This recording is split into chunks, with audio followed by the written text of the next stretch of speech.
The prairie stretched wide beneath the sun, a golden sea that rippled with every restless gust of autumn wind. Out here where the grass met the sky, life was both a promise and a punishment. Clara Benton often felt the weight of both.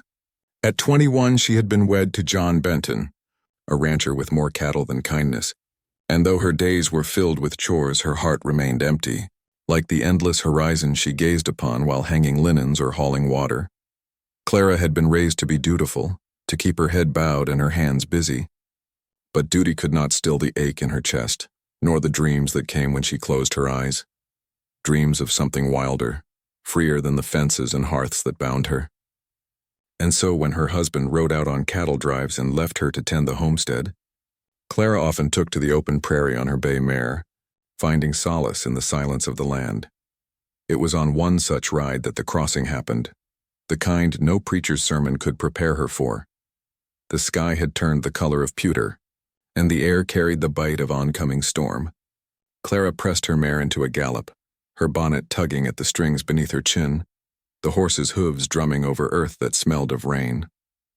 She should have turned back, but the thrill of the wind on her face urged her onward. Then it happened.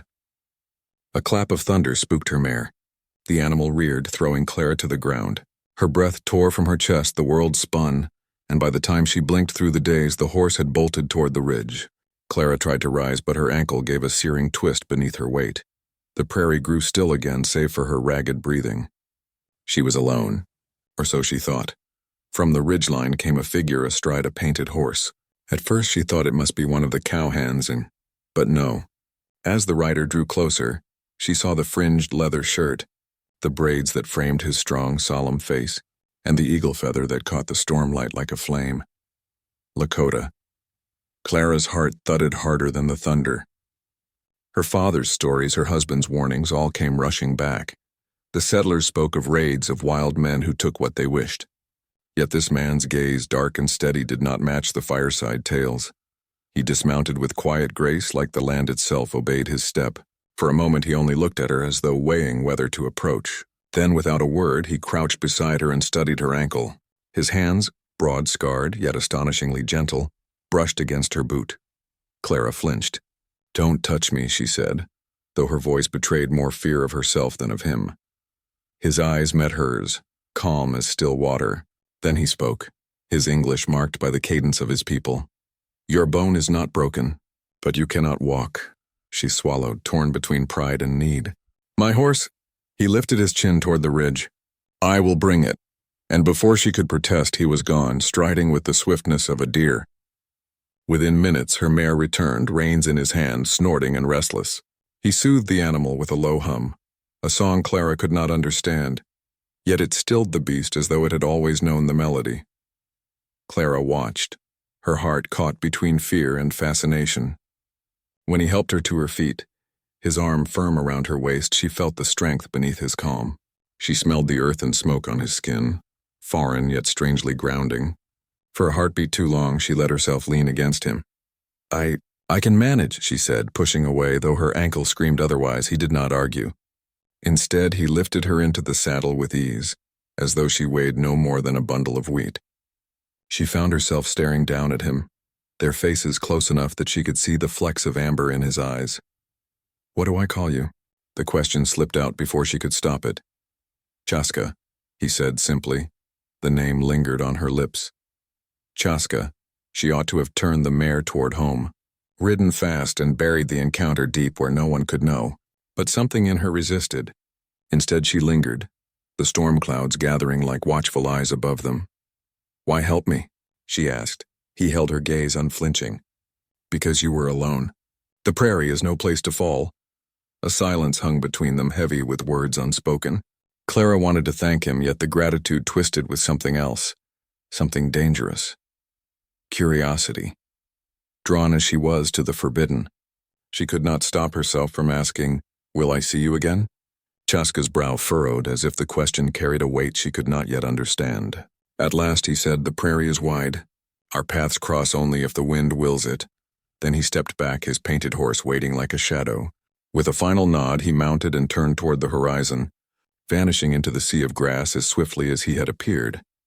Clara sat astride her mare long after he was gone, her pulse racing, her ankle throbbing less than the ache in her chest. She had crossed something this day, not just the prairie, but a boundary she could never uncross. When she returned home, John Benton scolded her for being careless, never noticing the way her fingers lingered on the reins where Chaska's hand had touched them. She lay awake that night, the storm rattling the shutters, her mind replaying the calm in his voice, the steadiness of his eyes. The prairie had given her many things: hardship, toil, loneliness. But now it had given her something forbidden, something she dared not name. A spark. And sparks, Clara knew, had a way of becoming fire.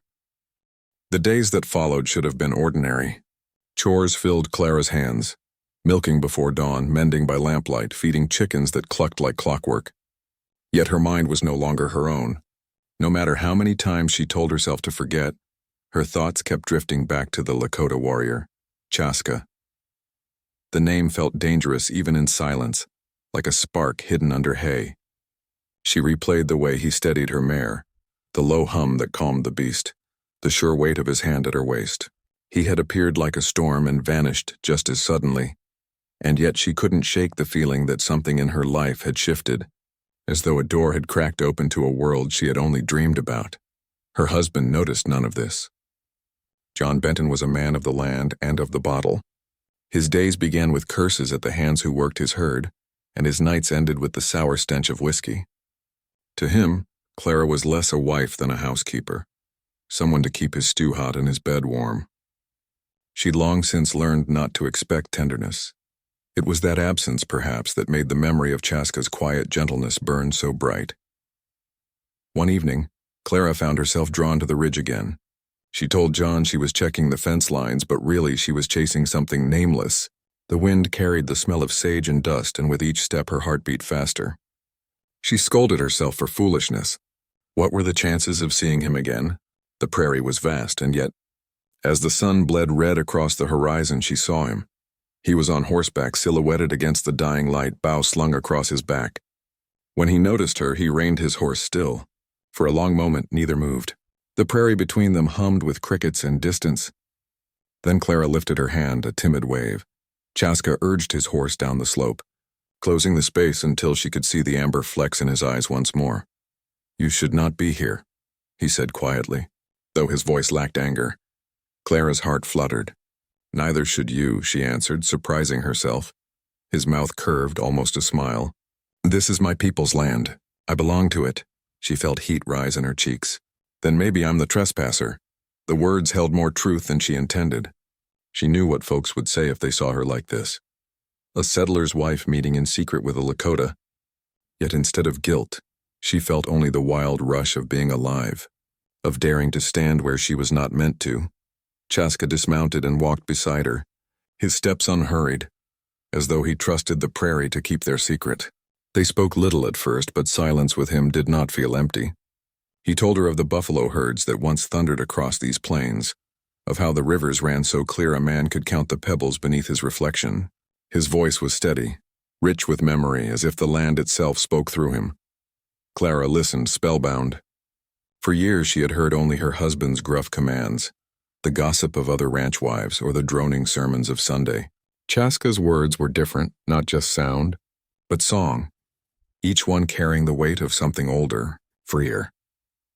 When the air cooled and the sky deepened to indigo, Clara realized how close they had walked together. Her hand brushed against his. She meant to pull it away, but instead she lingered, heart racing. "Clara," he said, her name soft in his mouth like it belonged to him. She swallowed. "Yes," his gaze was steady.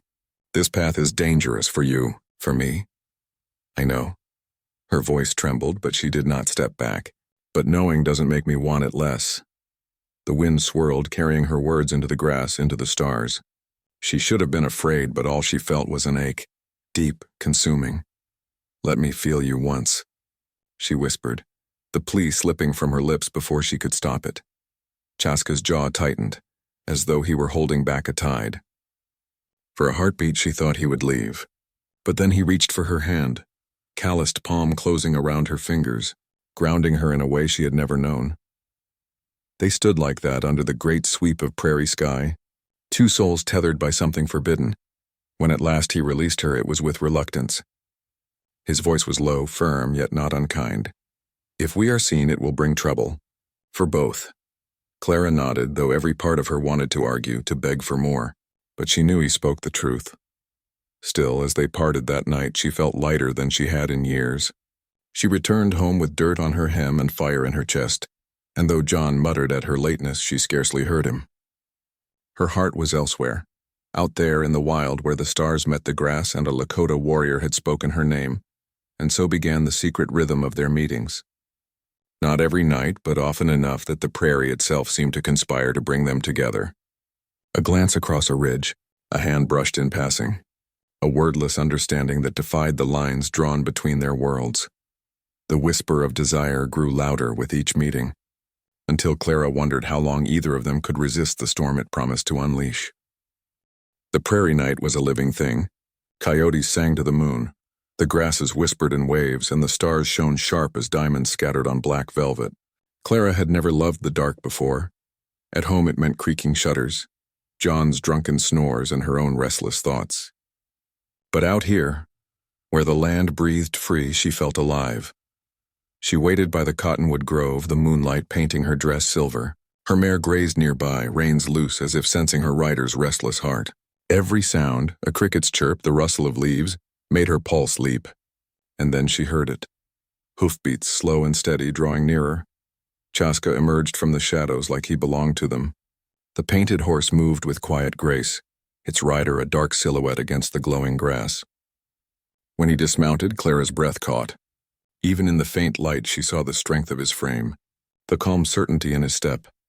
"You came," she whispered, though it sounded more like a confession than a greeting. "I should not have." His voice was low, but his eyes betrayed the truth. He wanted to be here as much as she did. Clara's chest tightened. "And yet you did." For a long moment they simply stood there, the silence heavy with everything they dared not say. Then Clara reached for his hand. Her fingers trembled as they touched the roughness of his palm, the warmth of his skin. When he did not pull away, she stepped closer. "This is wrong," he murmured, though his thumb traced her knuckles in a way that betrayed no intention of letting go. "I know." Her voice shook, but not from fear. "But nothing in my life has ever felt more right." The words unlocked something between them, and suddenly the space that had always lingered, that fragile barrier of fear and duty, collapsed. Chaska pulled her against him, his arm strong, his body radiating heat that chased away the chill of the night. Clara's breath hitched as her cheek pressed against his chest, feeling the steady thrum of his heart. For years she had known only the cold distance of a loveless marriage. Now in this forbidden embrace she felt seen, held, cherished. She clung to him as though the world itself might vanish if she let go. "Clara," he said, her name rough on his tongue, heavy with need and warning both. "Yes," she whispered, and then his lips found hers. The kiss was not gentle at first. It was hungry, a dam breaking after too long restrained. Clara melted against him, her hands clutching at his shoulders as though she might anchor herself in him. The taste of him, smoke, earth, something wild, sent fire coursing through her veins. They sank into the grass together, the world narrowing to the warmth of skin and breath and heartbeat. The prairie became their cathedral, the stars their witnesses. Each touch was discovery, each gasp a prayer. Clara had begged to feel him once, and now every nerve, every part of her sang with the truth of it. Time dissolved. There was only the rhythm of their bodies. The ache of desire met and met again. The sweet agony of knowing this could not last, but refusing to stop. When at last they lay still, breath mingling, the night seemed quieter than before, as if even the land held its breath for them. Clara rested her head on Chaska's chest, listening to the rise and fall of his breath. "Tell me this isn't the only time," she pleaded softly. His hand brushed her hair, tender despite the roughness of his fingers. "Every moment like this is stolen," he said. "If your people knew, if mine knew, I don't care," she interrupted, fierce despite the tears stinging her eyes. "Let them talk. Let them curse. For once in my life, I want to choose." He was silent, and she knew he bore a weight she could not fully grasp. The loyalty to his people, the danger of betraying their trust. Yet she also felt the way his arm tightened around her, holding her as though he could never let her go. "The wind may scatter us," he said at last, "but tonight it is ours." They lay together until the moon dipped low, until the horizon blushed with the first hint of dawn. Only then did they part, reluctantly, each glance backward, a knife to the heart. Clara mounted her mare with trembling legs, her dress wrinkled, her hair tangled by his touch. She should have felt shame, but instead she felt ablaze, like the prairie after a lightning strike. When she returned to the ranch, John was already awake, cursing at the ranch hands. He barely spared her a glance, never noticing the glow on her cheeks or the softness in her step. Clara realized then how invisible she had been all these years, and how alive Chaska had made her feel in one night. But even as she moved through her morning chores, the weight of reality pressed upon her. Rumors spread fast in towns like theirs, a woman slipping away at night, eyes shining with secrets. It would not be long before tongues wagged. Still, Clara could not bring herself to regret. She carried the memory of that night like a brand upon her soul, a secret flame no one could extinguish. The prairie had given her something dangerous, something holy, love, wild and untamed. And though she knew the reckoning would come, why, in whispers and suspicion, in the clash between two worlds, she also knew this truth. She would ride back to that grove, back to Chaska again and again, no matter the cost, for some loves were worth burning for. The prairie had a way of keeping secrets for a while, but not forever. For weeks, Clara and Chaska met under the veil of night or in the hush of dawn, when the world seemed too quiet to notice two souls crossing forbidden lines. Each meeting left her trembling, alive, aching for the next. But the prairie wasn't as empty as it seemed. Eyes were always watching. Ranch hands, hunters, travelers. The very wind that carried whispers faster than horses could run. It started with a murmur in town. "Benton's wife's been slipping off in the evenings," one woman whispered outside the mercantile. "Comes back with her hair down and her cheeks red as a prairie rose." "Maybe she's just restless," another said. But there was a sly curve to her smile. The men were harsher. "Mark my words," a cattleman muttered over his whiskey at the saloon. "That woman's sneaking off to meet one of them Lakota bucks.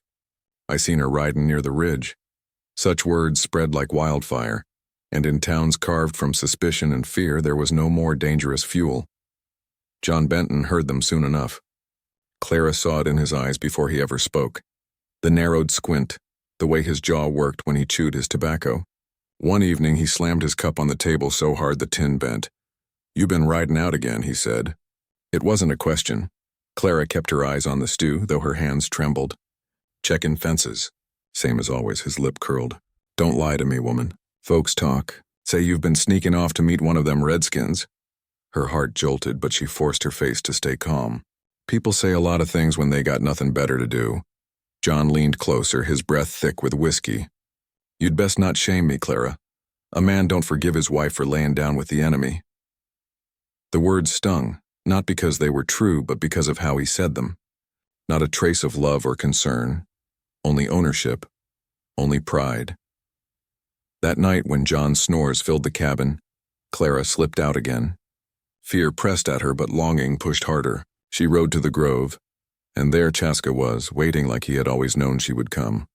But the peace of their embrace was shadowed now. "They are watching you," Chaska said, his voice taut.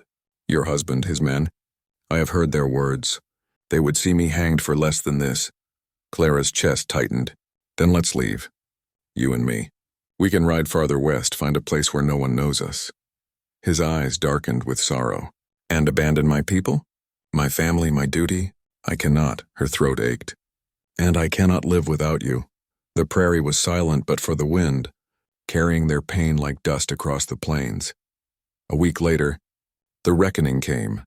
John Benton had gathered 3 men, ranch hands loyal more to his whiskey than his kindness, but willing enough to follow when he promised them pay and drink. They tracked Clara one night, staying downwind, moving silent as coyotes. She never heard them, but Chaska did.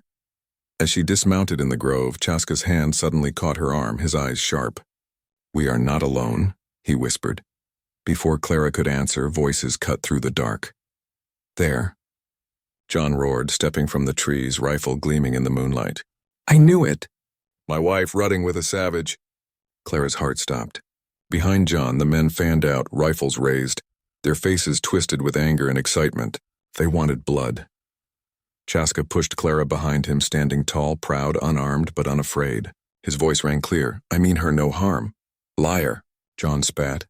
"You've been defiling what's mine. You'll hang for this." Clara stepped forward, voice breaking. "John, stop, please. He saved me when my horse threw me. You owe him thanks, not hatred." But John's eyes burned with more than jealousy. It was humiliation. To him, this wasn't just betrayal. It was shame in front of his peers. One of the men cocked his rifle.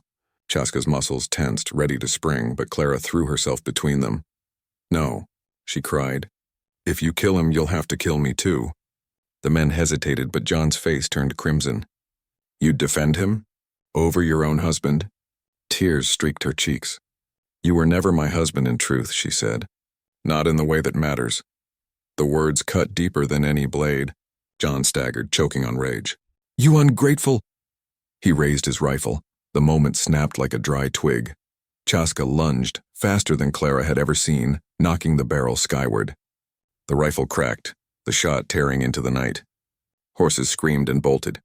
The ranch hands scrambled, cursing, firing wildly into the shadows. Chaska shoved Clara toward her mare. "Ride," he commanded, but Clara froze, torn between terror and the thought of leaving him. "Clara!" His voice cracked, raw and desperate. "Go!" She mounted with trembling hands, tears blurring her vision. Behind her, Chaska moved like lightning, disarming one man with a blow, dodging another shot. He was outnumbered yet unyielding, fighting with the ferocity of someone who knew the land better than any of them.